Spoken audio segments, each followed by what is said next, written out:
Amen. Izina ry'Imana rihabwe icyubahiro. Bantu mwamudukurikiye kuri Gitangaza NTV, amahoro y'Imana bane namwe.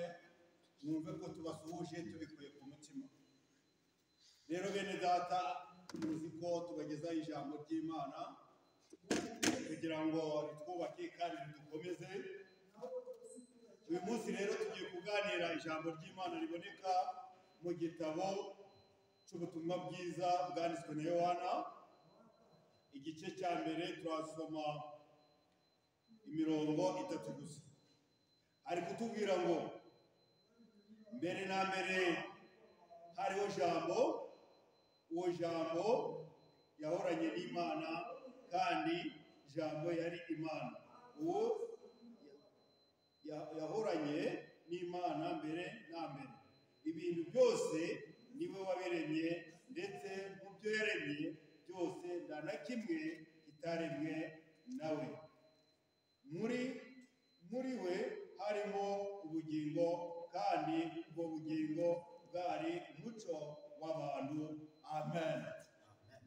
Aya magambo rero ari kutubwira, hatwemeza ko Yesu Kristo ari Imana. Muri iyi minsi rero abantu ntabwo bazi ko Kristo ari Imana yihinduye ikamanuka kuri iyi si kugira ngo icungure umuntu. Kubera ikibazo twari dufitanye n'Imana, bwa busabane twari dufitanye n'Imana igihe Adamu na Eva, Imana ikirema umuntu, Imana twaganiraga nayo dusangira tuvugana buri munsi ko bukeye n'uko bwije, ariko Adamu amaze gukora icyaha, ubusabane bwahise buvaho. None mwene data rero udukurikiye aha ngaha, turi kukubwira ngo muri iyi minsi twongere tugarure ubusabane bwo hagati n'Imana natwe. Kuko uyu muntu yaremye, umenye ko Uwiteka yakuremye mu ishusho yayo, ashaka ko tubana nawe, ashaka ko dukora ibyo ashaka, ashaka ko dukora ibyo gukiranuka. Ariyo mpamvu uyu munsi Uwiteka ari kukubwira ngo garuka ubane n'Uwiteka, ugarure ubusabane. Kuko ndakubwira ngo Imana yahozeho.